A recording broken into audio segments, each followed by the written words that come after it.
Gênesis 37, 5 diz assim: teve José um sonho e o relatou a seus irmãos, por isso o odiaram ainda mais. Pois lhes disse: rogo-vos, ouvi este sonho que tive. Atávamos feixes no campo, e eis que o meu feixe se levantou e ficou em pé, e os vossos feixes o rodeavam e se inclinavam perante o meu.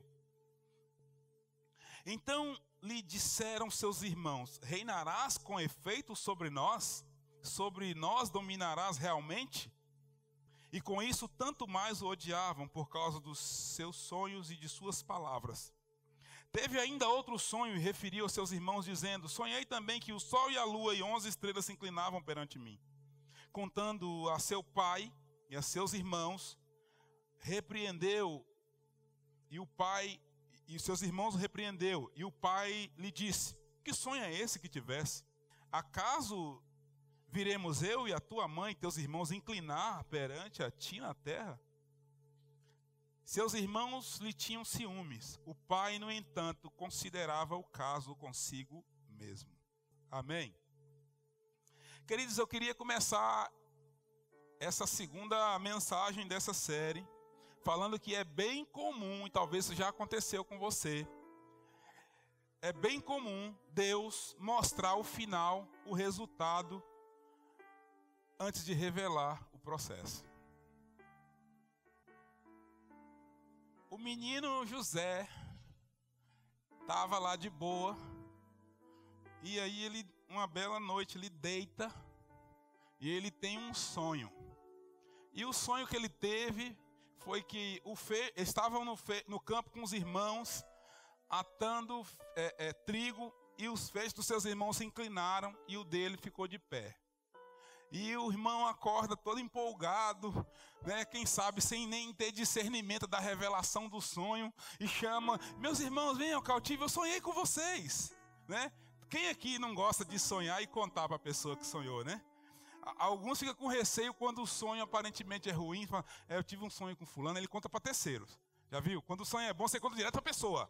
Aí quando o sonho é ruim, você conta para alguém para te filtrar se você vai ou não contar para a pessoa. Não é mais ou menos assim? Não, né? Vocês são diferentes demais, gente. Meu Deus, vocês são de outro planeta. Então, ou então procura a pastora Adriana. Eu já mando logo. Quando é ruim, eu mando para ela. Quando é bom, eu tento dar uma temperada. Falo: mãe, mas vai para ela assim mesmo. Ela entende desse negócio aí. Mas enfim, o que acontece?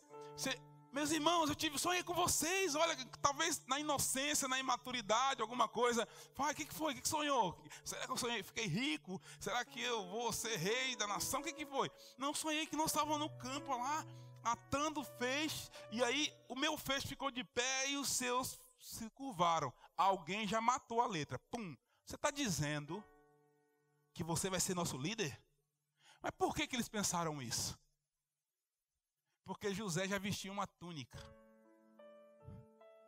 Uma túnica de várias cores, que dizia culturalmente que ele era o líder sobre os irmãos. Então já tinha uma treta. Você está falando que você vai ser o nosso líder? Qual é a tua, rapaz? E aí, observa que a Bíblia diz que então seus irmãos o odiaram ainda. Significa que já odiava. Vamos lá. Então o rapaz, mais uma noite, já viu que o cara teve um sonho e do nada ele só foi contar um sonho, já arrumou um problema, aí ele vai dormir de novo. Queridos, ninguém tem controle sobre o sonho. Sim ou não? Alguém aí controla? Hoje eu quero sonhar. Irmão, não existe isso. Você não tem poder sobre o sonho. Deus é quem permite você sonhar. Então, talvez você sonhe um monte de abobrinha, porque aquele ditado, né, barriga cheia, mas mesmo assim, nem o sonho de barriga cheia você tem controle sobre ele. Mas aquele que não é sonho de barriga cheia, que é sonho que desce do céu, que isso acontece demais, é Deus quem deposita. Então o cara vai dormir, aí ele sonha que o sol e a lua e 11 estrelas estavam se curvando diante dele. Ele agora, talvez com medo dos irmãos, falou assim: pai, mãe, chama os irmãos, agora eu vou contar perto de vocês. Porque da primeira eles me odiaram, quem sabe agora eles vão me bater. Eu sonhei que o sol e a lua estavam se curvando e tal. E daí contou aquela coisa, as estrelas curvando. Aí os irmãos, de novo, observa o texto. Você está dizendo que você vai reinar sobre nós? E o odiaram ainda mais. O pai falou assim, você está querendo dizer que eu e seus irmãos vão ser liderados seu? Os irmãos ficaram com ciúmes e o pai guardou no coração. Queridos, o grande problema é que Deus, na maioria das vezes, não conta o processo, Ele conta o final. Porque se Ele te contar o processo, você jamais iria. Sim ou não? Quantas vezes você foi inserido numa coisa que Deus falou assim, vou fazer tal coisa, e você foi. Ele só não te falou o processo. Porque algumas pessoas jamais obedeceria se soubesse o caminho. Irmãos, eu vou ser bem sincero, Deus amou uma boa arapuca para eu vir para cá. E daquelas assim, bem feita, né? Nossa, queimando, apaixonado para trabalhar com dependente químico. E aí, nossa, que coisa, o projeto era incrível, a ideia era maravilhosa, a estrutura nem se fala. Então, ficamos loucos. Os dias antes de mudar, a gente ficava até madrugada assim. Então vamos fazer assim, né? E dá, beleza, glória a Deus. Deus só contou o final. Era só as estrelas. É só os 11 feixes. Ele só não falou.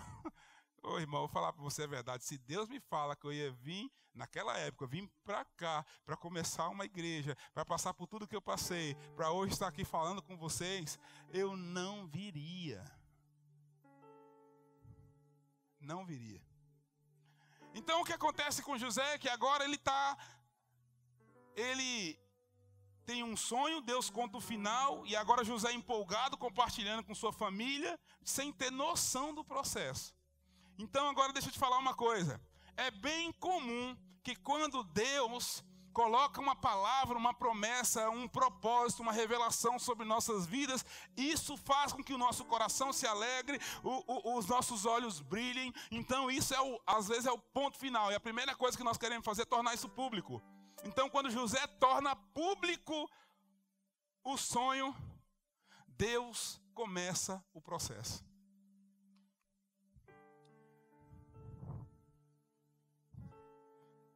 Às vezes é quando fica público que o processo começa. Então, queridos, observa o que acontece.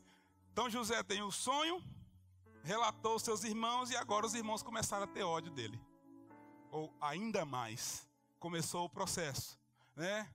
José agora é odiado, está sofrendo intolerância por uma coisa que Deus depositou na vida dele sem ele pedir.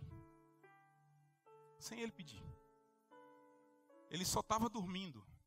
Talvez a sua realidade é que você só estava vivendo, só estava orando. Você só estava lendo a Bíblia. Você só estava em algum lugar, você só estava em um culto. Então Deus te visita e fala, toma, isso é para você. Toma, eu vou confiar isso à sua vida. Eu vou depositar isso à sua vida. Talvez você só estava sonhando. E eu não estou falando só de coisas referente a ministério, à igreja. Mas talvez a família, a empresa, negócio. Talvez você só estava no lugar certo, na hora certa, no tempo certo. E Deus pegou e falou assim, toma, isso é seu. Depositou em você, confiou em você. E aí agora você fala, olha, Deus falou isso comigo, Deus falou isso comigo. Olha que interessante, olha o que Deus está fazendo. E aí você torna público sem entender que começou um processo. E muitas vezes Deus coloca em nós porque Ele quer, né? Mas muitas vezes Ele coloca em nós porque nós somos a pessoa certa. Muitas vezes Deus colocou assim, cara, Deus quis fazer algo na minha vida. Mas muitas vezes você é a pessoa. Você é a pessoa. Então Deus fala, então, é com você. Muitas vezes é por amor, por misericórdia, enfim. Não importa a maneira com que você recebeu. Quando você recebe, foi Deus que colocou. Você necessariamente passará por um processo. E aí, quando se torna público, começa tudo. Sabe, às vezes, queridos, nós fomos envolvidos em alguns processos, não é nem porque talvez você passou por coisas e você na época você julgou, talvez até agora, você julgou ser pecado, você julgou ser demônio, você julgou ser contra-ataque, ataque. Você pensou que o exército americano estava contra você, porque você, não sei por quê, porque, querido, às vezes não tem nada disso, às vezes foi só o amor do Pai por sua vida. Às vezes Deus te admira tanto que Ele te inclui em um processo. Que isso, pastor? Sim, sim. Jó capítulo 1, versículo 8 diz assim: disse então o Senhor a Satanás: você viu o meu servo Jó? Não há ninguém na terra como ele, irrepreensível, íntegro, homem que teme a Deus e evita o mal. Foi o suficiente para começar um processo. Só foi Deus falar assim, ó. Só foi Deus tornar público o que Jó era para ele. Que o inferno enlouqueceu. Então, Deus permite que um processo comece. Sabe, às vezes, nós só estamos vivendo a nossa vida. E Deus está assim. Uau. Íntegro. Nossa, ele é reto. Tem temor a mim. Se desvia do mal. Uau. Às vezes você está aqui e você nem sabe que o céu está te admirando. Às vezes você está aqui e você nem sabe que o Pai está falando sobre você. Às vezes você está aqui e você talvez está com muito esforço simplesmente para fazer a vontade dEle. E Ele está falando de você, admirando você, se deliciando. E aí de repente você fala, mas eu saí de um culto tão abençoado, mas eu estou vindo de uma semana tão incrível, mas foi uma presença tão gostosa. Ei, deixa eu te falar uma coisa. Não existe a regra de que se Deus te abençoou, se você estava na presença de Deus, se você estava agradando o Senhor, agora você está inserido em uma bolha. Não, muitas vezes, querido, é exatamente depois desse momento que Deus fala, deixa eu te permitir viver um processo. Só que como nós entendemos que processo é uma coisa ruim, nós sempre associamos o processo e assinamos e entregamos para os créditos de Satanás. Toma aqui, demônio. Foi você que fez isso. E às vezes nem foi. Às vezes foi Deus falando assim, filho, é muito maior do que o que você pensa. Os meus pensamentos é bem maior do que os seus. Os meus caminhos são mais altos do que os seus. Então, sabe de uma coisa? Deixa eu te inserir nesse processo para você entender lá na frente. Tem quase 2 anos que eu estou escrevendo um livro sobre transição. E uma coisa que eu falo no livro é que você vai mudar, querendo ou não. Todos nós vamos viver mudanças. Todos. A diferença é que se você entende de transição, você saboreia a mudança. Se você não entende, você sofre uma mudança. Mudar você vai. Alguma coisa vai mudar. Agora, se você entender a transição, você vai saborear. Já viu quando as coisas estão acontecendo e você está curtindo porque você já entendeu o que está rolando? E já viu quando as coisas estão acontecendo e você está sofrendo porque você não está entendendo nada? Mas que você vai mudar, você vai. Amém? Então vamos lá, deixa eu acelerar aqui. Então o fato de Deus tornar público o que sentia por Jó foi o suficiente para começar um processo na vida de Jó. Deus não tornou público o amor e a admiração por Jó para que começasse o sofrimento. Deus tornou público o amor e a admiração por Jó para que começasse um processo. Amém? Um processo. Então, queridos, o primeiro ponto do processo na vida de José é que agora ele é rejeitado e odiado pelos seus irmãos simplesmente porque algo de Deus foi depositado na vida dele. Simplesmente por receber uma coisa que ele nem pediu. E aí o segundo ponto desse processo é que agora eles jogam ele numa cisterna. José é lançado em uma cisterna só porque ele não errou o endereço. Sabia disso? Os irmãos mentiram para o pai e falaram que estava indo para um lugar. E o pai mandou José ir lá encontrar com os irmãos, indo para o lugar errado, porque os irmãos mentiram e foram para outro. E José está indo para o lugar que os irmãos falaram. Um anjo aparece para ele, filho, você está fazendo? Para onde você está indo, jovem? Eu estou indo a Dotã. Fazer o quê? Meus irmãos estão lá apacentando. Está lá não, está em outro lugar. E deu o endereço. Tá bom. Lá vai o cara.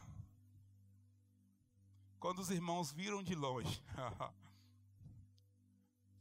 lá vem o sonhador. Lá vem o cara que estraga tudo. Queridos, vou falar uma coisa para você. Muitas vezes quando Deus nos inclui no processo de algo incrível que Ele vai realizar em nossas vidas e através de nossas vidas, nós nos tornamos a pior companhia.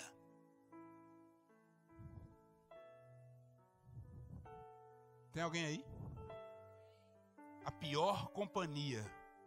Tem gente que vai se incomodar com a tua presença, simplesmente porque você está inserido em um processo para algo incrível no Senhor. Então agora os caras pegam José e jogam numa cisterna. Como que nós vamos nos livrar desse cara? Vamos jogar esse cara numa cisterna. Vamos limitar esse cara. Vamos fazer ele sofrer. E aí talvez José naquela cisterna deveria estar pensando assim: puxa vida, o que eu fiz? Eu só quero obedecer. Eu não pedi para sonhar. Eu não pedi para vir aqui. Eu só quero obedecer. Será possível? E aí, isso, às vezes, sermos jogados em alguma cisterna que nos amadurece. Sabia? Eu imagino que aqueles 3 dias que José passou na cisterna, sem smartphone, sem internet, 3G, sem nada, sem comida, sem água, ele deve ter ficado pensando: o que eu fiz? Você já viu quando Deus te para em um lugar e você começa a pensar? Você começa a refletir sobre tudo. E aí a maioria de nós queremos encontrar na cultura gospel, né, a brecha. Onde está a brecha? Porque se o carro virou, tombou domingo à noite depois do culto, tem brecha. Tem que ter brecha. Tem brecha não, irmão. Tinha um outro vindo na contramão, a pista molhada. Rodou. Tem brecha. Ou às vezes é Deus assim: olha, eu vou te livrar de algo maior na frente. Ou às vezes eu vou te dar uma experiência. Eu não sei como que um carro faz o que faz e entra de ré naquele lugar. Não tem cabimento. Então só Deus pode fazer essas coisas. Irmão, um dia Jesus curou um cego e os discípulos falaram assim: Senhor, explica para nós, quem pecou? O pai, a mãe, o avô, Noé, Matusalém? Quem pecou para que ele nascesse cego? Jesus falou: para com isso, gente. Ninguém pecou. Isso aí é para que a glória de Deus seja manifestada.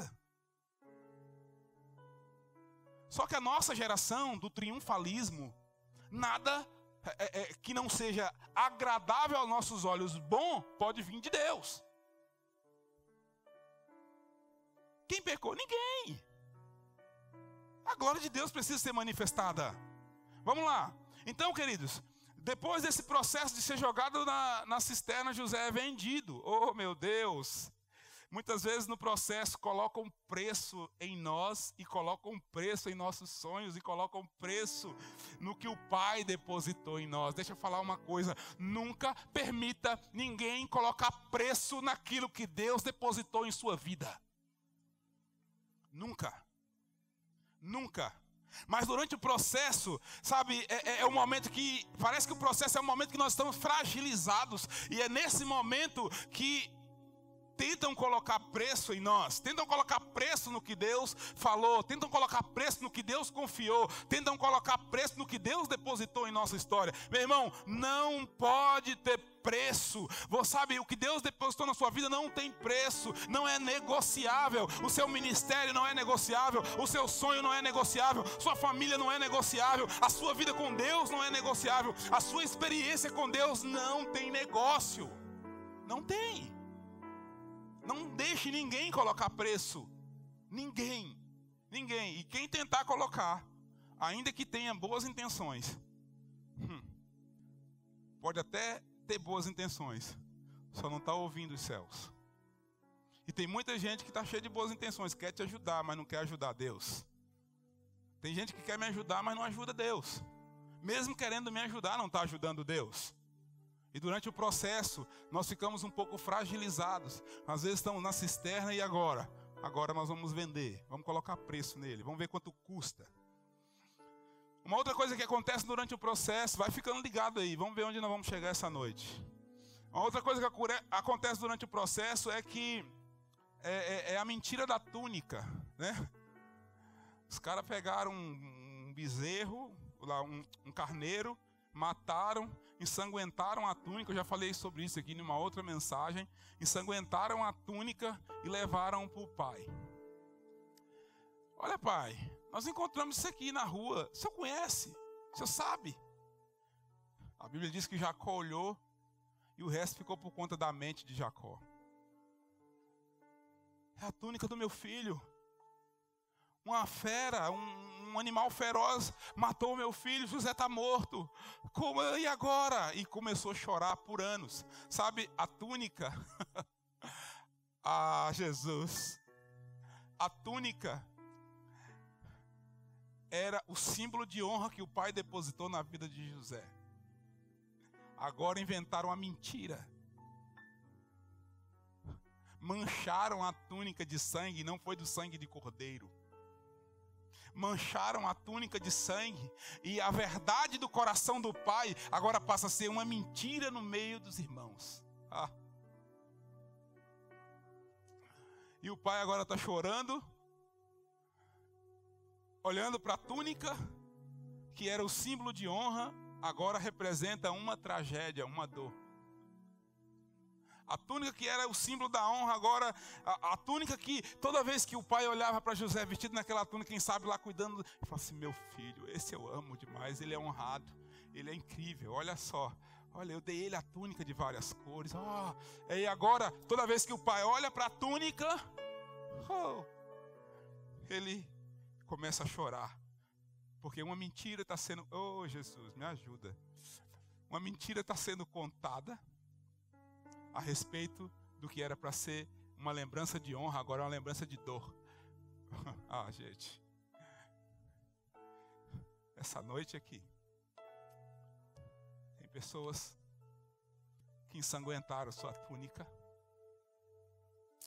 e é algo que Deus depositou, que Deus fez, que o pai fez por você, que era para ser uma lembrança de honra, de felicidade. Agora, quando você lembra, você chora de dor, de tristeza.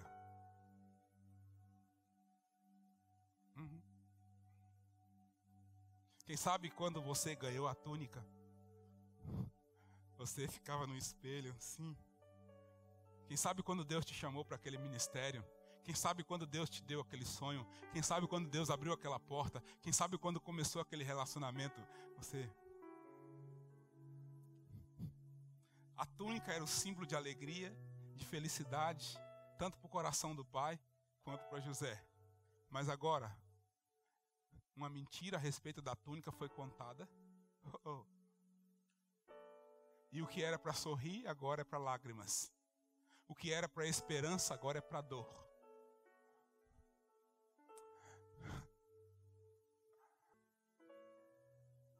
Tem muitas pessoas vivendo debaixo da mentira da túnica.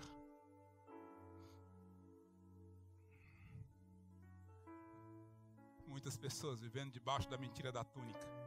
Você sabe que isso não era para tua vergonha, nem para tua dor, nem para tua decepção, nem, meu Deus.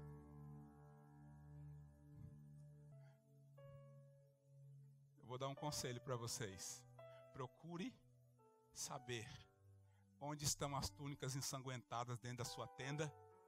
Arranque ela para fora, porque logo logo a verdade sobre ela vai vir à tona. Eu estava em São Paulo. Eu não vou contar o santo, vou contar o milagre. Ou melhor, vou contar o santo, não vou contar o milagre. Um dos dois, não sei. Enfim, estava em São Paulo, passei a noite inteira acordado, conversando, e meu voo era de manhã cedo.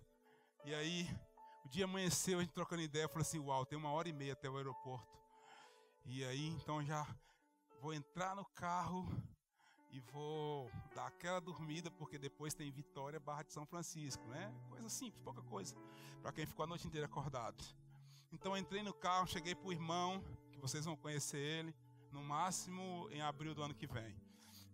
Cheguei pro irmão, falei, mano, deixa eu te falar, não dormi um pouco e eu tô muito afim de dormir, tá bom? Tá bom. Falou assim, mas antes de você dormir, fala, mano, não vou contar. E aquela túnica ensanguentada, como é que tá? Olhei para ele assim. E aí o cara começou a ministrar a minha vida. E eu falei assim, é verdade. Eu guardei a túnica. E aquilo era mentira. Cheguei em casa, chamei a Adriana e falei assim, ó, nós temos uma túnica. Nós vamos arrancar ela da gaveta. Vamos lavar ela. Vamos perfumar ela, porque aquilo não era sangue do cordeiro, aquilo era sangue de cabrito.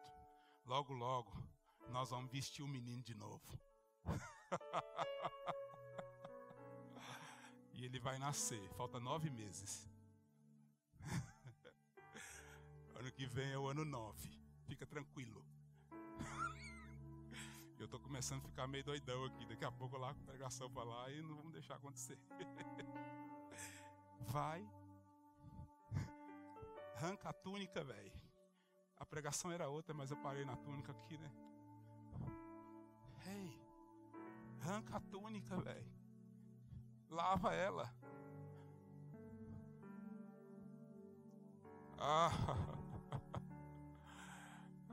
Talvez é loucura que eu estou falando para vocês, mas tudo bem, vamos lá. Durante o processo, José, ele agora é acusado por um crime que não cometeu. A mulher do Potifar falou que José tinha tentado abusar dela sexualmente. Era mentira. Já viu quando uma nuvem de mentira vem te seguindo? E vem uma atrás da outra. Sabe o que é? É que quando a verdade de Deus se aproxima da sua vida, o diabo precisa criar uma mentira para tentar fazer desistir de você caminhar em direção à verdade de Deus. É bem comum que quando Moisés nasce, o faraó manda matar as crianças. Quando Jesus nasce, Herodes manda matar a criança. Quando a verdade nasce, uma mentira precisa ser executada. Por quê? A preocupação do inferno, querido, não tem a ver com o CPF e nem com uma digital. Tem a ver com o que Deus depositou nesse CPF e nessa digital. A preocupação do inferno não é pessoal, não é com você. A preocupação, sabe uma coisa que talvez vocês vão se escandalizar com o que eu vou falar, mas deixa eu te falar, para o inferno, uma pessoa a mais, uma pessoa a menos no inferno não vai fazer diferença, mas tem uma coisa que pesa muito para o reino das trevas, é você conseguir colocar em prática, viver, participar daquilo que Deus falou que você viveria. Não é questão numérica. Vamos lá, 25. Ai meu Deus, vamos ganhar mais um. 26. Não, tem muita gente que vai para o inferno porque a Bíblia diz que vai. Porque senão a Bíblia não falava. Eu não sei quem vai, mas tem muitos que vão. Então o diabo não está preocupado com o número, um a mais, um a menos. Mas dependendo do que Deus depositou na tua vida, ele te eliminar não é eliminar uma pessoa, te eliminar e alguns o inferno nem vai ter. Não é nem questão de ter para ele, é questão de parar o que Deus depositou. É questão de frustrar o que Deus prometeu. É questão de pôr um ponto final onde Deus apenas colocou uma vírgula. É questão de falar pare, quando Deus fala é só um começo. Só isso. Só isso. Então, o inimigo sempre faz isso durante o processo. Vai tentar te fazer culpado, te acusar, colocar um peso sobre a sua vida, né? José agora carrega um peso de condenação de algo que ele não cometeu. E muitas pessoas convivem com culpas, porque você começa a se sentir culpado pelo que deu errado no processo. O que eu fiz? Então sabe, algumas pessoas começarem a criar o próprio crime na mente delas para poder justificar a cadeia que está pagando. Tem gente que arruma o pecado, tem gente que arruma o problema, tem gente que deve ser por isso, procura uma justificativa para tentar responder à condenação de algo que você não tem nada a ver com isso. Deixa eu te falar uma coisa, não tem a ver com você, acredite em mim. Não tem a ver com você, acredite em mim. Tem a ver com o que Deus depositou em você. Tem a ver com o que Deus espera de você. Tem a ver onde Deus quer te levar. Tem a ver com o que Deus quer fazer em você e através de você. Você é só uma peça fundamental nessa história, mas tem algo maior por trás. Tem algo maior por trás. Tem algo maior por trás. Então agora o cara vai para a prisão e fica muitos anos preso. Na verdade, para quem está no processo, tudo é um degrau. Vamos lá. Para quem está no processo, tudo é um degrau. Talvez a pessoa que está do seu lado precisa saber disso. Cutuca ela e fala: para quem está no processo, tudo é um degrau. Tudo é um degrau. Tudo é um degrau. E quando você entende que você está inserido no processo, até o que não é degrau você faz ser.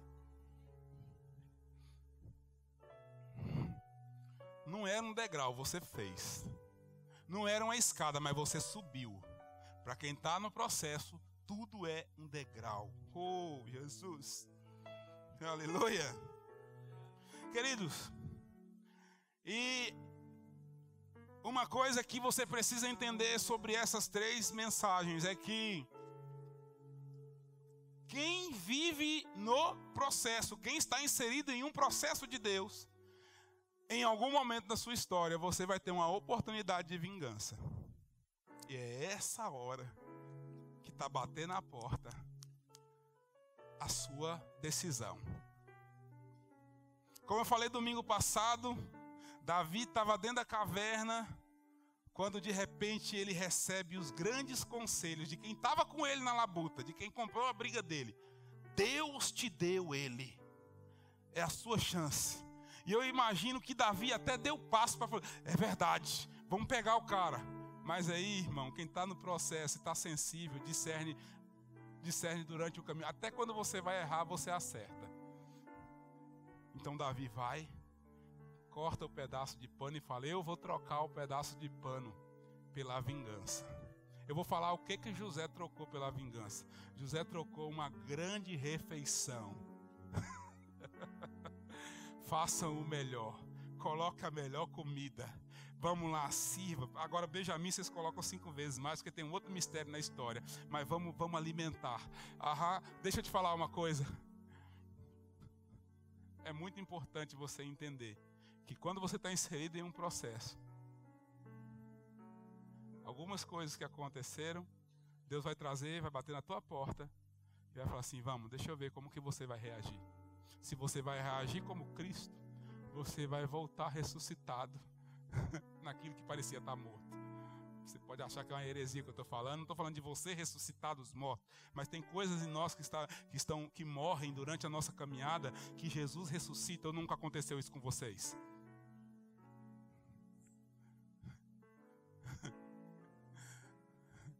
Tem muitas coisas em minha vida que ressuscitaram, queridos. Vocês não têm noção. Vocês não têm ideia. Mas sabe onde eu vejo o cartão de crédito da ressurreição, daquilo que já morreu? É quando bate na tua porta quem Deus usou para o processo e você achou que era contra você. Então agora entre os irmãos de José,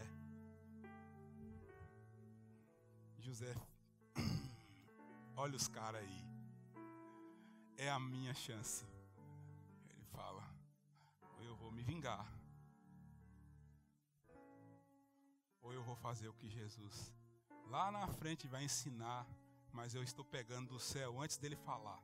Porque tem coisa, gente, na Bíblia, não sei se vocês já viram, que teve gente que pegou no céu e depois Jesus só falou. Ó, já existia, alguém já tinha vivido isso. Né? Todo mundo pensa que o Espírito Santo desceu no dia de Pentecostes, e a partir dali as pessoas começaram a ter o Espírito Santo. Se você ler o Antigo Testamento, você vai ver que alguns homens foram lá e buscaram. Falaram, eu pode até não morar aqui, mas que eu vou saber como que é isso, eu vou. Davi foi um deles. Foi antes. Falou, sabe uma coisa, eu vou buscar antes para saber como é que é esse negócio. Sabe?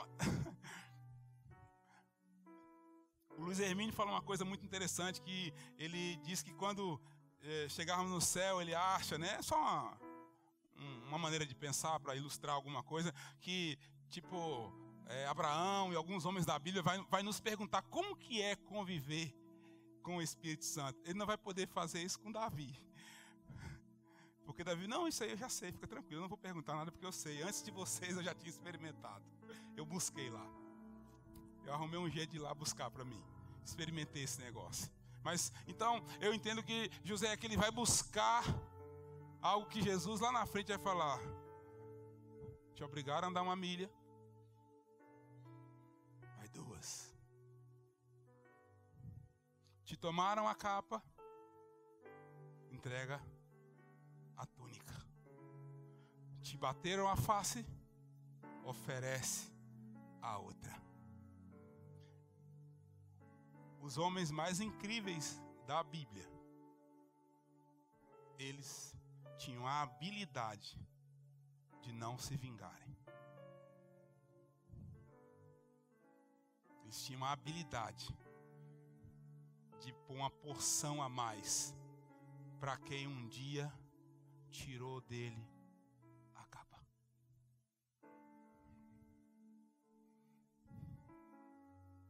Sabe, queridos, nós precisamos entender uma coisa. Talvez o que eu vou falar aqui seja tão distante da nossa realidade atual que você vai falar assim, não pode ser. Mas muitas coisas estão travadas nas vinganças que ainda habitam dentro de nós. Estão presas nas mágoas, nas revoltas. Estão, sabe? Oh, Jesus! Existem palavras, promessas e projetos, depósitos de Deus que não se cumpriram, porque você está cheio de coisa que não combina com o que Deus falou. Não combina. Então você vai ficar orando, jejuando, buscando, fazendo campanha, indo no monte, indo nisso, indo no morro, indo no fundo do mar, indo mais alto, indo fazendo tudo. E aí você vai, mas por que não acontece? Simplesmente porque durante o processo, uma das coisas que Deus sempre fez no processo foi tratar as nossas vinganças. Agora José vive todo esse processo e tem muito mais. Se eu fosse esmiuçar aqui, nós íamos falar só sobre essa história de José aqui, pelo menos uns 5 domingos. Muito mais coisas, tiraram dele a identidade, parece uma coisa boa, Zafinat Pané, não. Na verdade, Faraó tirou dele, Faraó deu a ele uma coisa, mas tirou dele algo, tirou dele a identidade. Então a primeira coisa, quando ele depara com os irmãos, ele rasga a roupa e ele fala, eu sou José. Sabe, a impressão que eu tenho é que estava entalado dentro dele a necessidade de falar quem ele era há muitos anos. Mas enfim, Deus sempre vai colocar a oportunidade na sua porta. E aí, irmão, agora está aí, você tem uma chance. Qual é a chance? A chance é, se vinga ou cumpre o que eu te dei lá atrás, quando você ainda era um jovem, que ninguém acreditava em você. Você pode se vingar, você pode colocar para fora sua dor, sua revolta, ou você pode agora começar. Bateu na tua porta a viver tudo que eu te depositei como sonho. E queridos, como Davi, José optou para no final do processo fazer uma grande mesa de refeição para aqueles que um dia o odiaram, o rejeitaram, foram intolerantes, tentaram matar e venderam. Mas sabe uma coisa incrível de quem vive no processo? Esse texto eu preciso ler, estou ganhando tempo aqui, mas esse aqui eu vou ter que ler. Diz assim, Gênesis 45, versículo 3 em diante, diz assim: e disse a seus irmãos: eu sou José, ainda vive meu pai? E seus irmãos lhe responderam. E seus irmãos não lhe responderam, porque ficaram atemorizados perante ele. E disse José a seus irmãos: agora chegai-vos a mim. E chegaram-se. Então disse: eu sou José, o vosso irmão, a quem vendestes para o Egito. Agora, pois, não vos entristeceis, nem vos irriteis contra vós mesmos, por me haverdes vendido para aqui. Porque para a conservação da vida, Deus me enviou adiante de vós. Meu Deus, isso é a fala de quem entendeu tudo. José não está falando assim: vocês me venderam, vocês não sei o que. Não, José fala assim: vocês me enviaram quando eu nem sabia que eu estava sendo enviado. Sabe, vocês foram usados por Deus para me enviar para o lugar certo. Na época, talvez eu fiquei revoltado, talvez eu fiquei ferido, fiquei chateado. Eu não entendi nada, mas hoje eu entendi, eu passei por todo o processo e eu entendo que Deus usou vocês. Então não fiquem nem tristes, não tenham medo e não fiquem tristes, porque eu entendi o processo. Vocês foram usados por Deus para me enviar. Aproxime-se e me abrace, porque eu quero agradecer a vocês.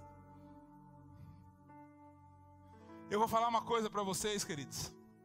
Deus vai, se já não fez, vai te dar a oportunidade de agradecer a muitas pessoas que em muitos momentos o que elas fizeram você se ofendeu. Eu já tenho uma lista de pessoas que eu sou grato, extremamente grato, porque na época eu não entendia, mas hoje eu falo: uau! Se não fosse aquilo, se não fosse aquela época, se não fosse aquela decisão, se não fosse aquela resposta, se não fosse aquela atitude, se não fosse aquela alerta, se não fosse aquela pessoa sair da igreja, se não fosse aquela pessoa ir lá nas redes sociais e falar isso, se não fosse aquele, se não fosse. O grande problema é que eu já falei isso aqui, nós temos um péssimo hábito. Nós, brasileiros, temos a cultura de primeiro se ofende, depois pensa. E o problema de se ofender primeiro é que você pensa com raiva, pensa com dor, você pensa com ódio. E aí você não entende que você não consegue ver nada de Deus naquilo. Então você recebeu na sua humanidade e você dá o troco na humanidade. Mas presta atenção, quando nós aprendemos a não nos ofender primeiro, mas antes discernir o que Deus quer, Deus vai começar a mudar a nossa história de maneira incrível.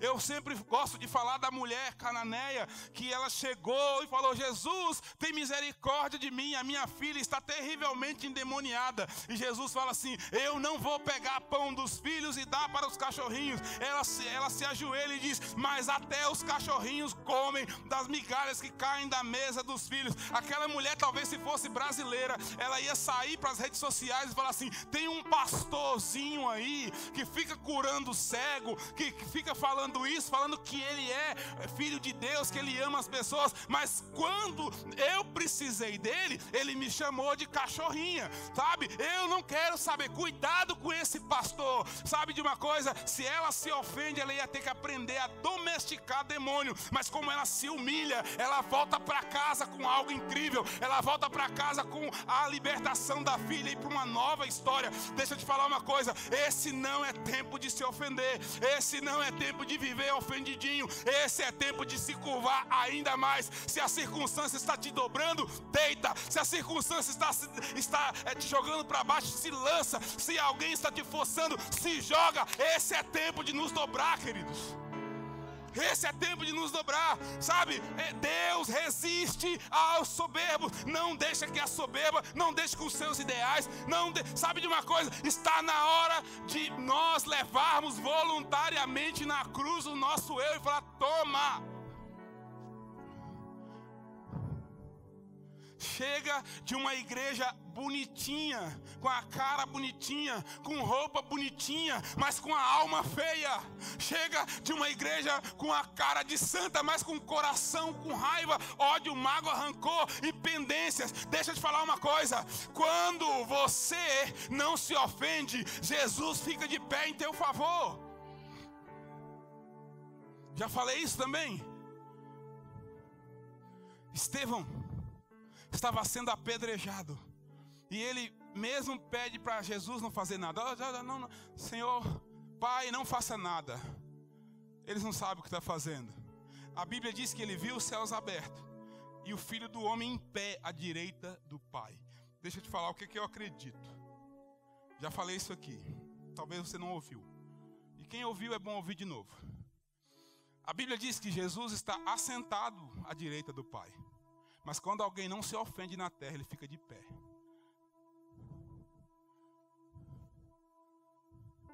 Jesus estava de pé quando Estevão estava sendo apedrejado. Jesus se levanta em favor dos que não se ofendem. Que pregação chata. Que coisa. Sabe, queridos, nós fomos uma igreja no Brasil que durante muitos anos, inclusive aqui, nós riscávamos um fósforo, pegava fogo aqui nas casas vizinhas. Mas esse mesmo povo que saía pegando fogo, apagava ali fora. Porque coisas simples como vingança, ofensa, ódio, maledicência, etc, etc, esses assuntos não tinham importância. Eu quero te falar para você uma coisa: a igreja madura, ela vai começar a se interessar por assuntos maduros. A igreja madura vai começar a se interessar por coisas maduras. Sabe por quê? Porque tem coisa que causa adrenalina, mas tem coisas que são base para a nossa história de vida.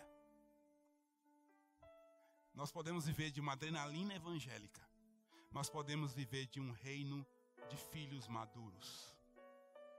Tudo é uma questão de escolha de valores. Eu quero falar para você uma coisa. Jesus está nos convidando como igreja para abrirmos as portas e falarmos: sai, fulano, que está aqui há muito tempo e você está impedindo de eu viver tal coisa.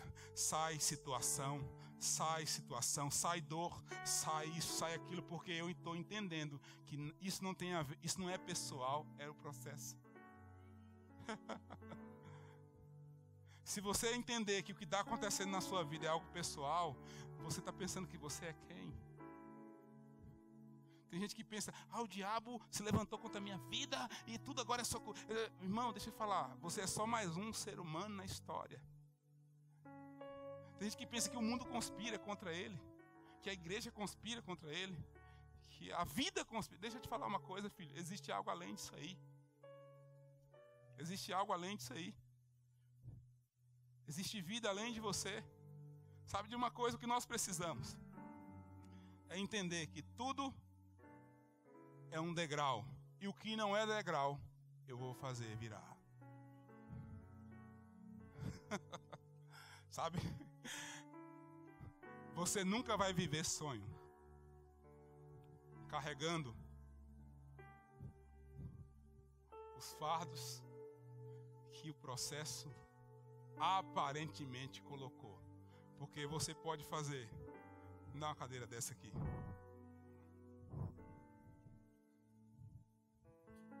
Você pode fazer dessa cadeira um peso para você carregar na sua caminhada em direção ao processo. Mas você pode fazer dela uma plataforma para você enxergar melhor o que está rolando. É uma questão de escolha. Agora, dificilmente alguém que está com o coração ofendido vai fazer da cadeira uma plataforma. Vai fazer dela um fardo. E muitas coisas que nós carregamos era uma oportunidade de viver algo incrível, mas nós fizemos um fardo. Porque Deus está nos trazendo para a consciência que esse é um tempo de vivermos livres. E o que você está vivendo nada mais é do que um processo. É um processo. É um processo. Sabe, deixa eu falar o que eu escrevi aqui no final, uma coisinha aqui bem interessante. Só concluir aqui, né? Vamos lá.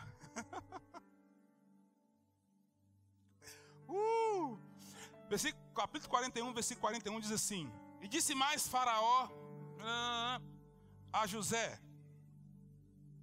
Vês que te faço autoridade sobre toda a terra do Egito. Então tirou o Faraó o anel. Então tirou o Faraó seu anel de sinete da mão e o pôs na mão de José. E fez-os vestir roupa de linho fino. E lhe pôs ao pescoço um colar de ouro. E fez-os subir ao segundo carro. E clamavam diante dele: Inclinai-vos, inclinai-vos. E desse modo constituiu sobre toda a terra do Egito. Deixa eu te falar uma coisa. Se alguém um dia não reconheceu aquilo que o Pai depositou na sua vida, mas se você entender o processo, se alguém um dia rasgou a túnica que o Pai colocou, Deus vai levantar um Faraó para te vestir de linho fino. Se alguém um dia rasgou a túnica, Faraó te veste. Não se preocupe. O que Faraó faz com José é altamente profético. Lembra do filho pródigo? O que o pai fez? Voltando-me esse filho, vamos nos alegrar. Coloca um anel, veste uma roupa nova e vamos celebrar. O que Faraó está fazendo por José é dizendo assim: deixa eu te falar uma coisa, meu filho. Sem entender, com certeza, Faraó estava falando assim: eu vou te curar. Eu vou te curar do que você viveu.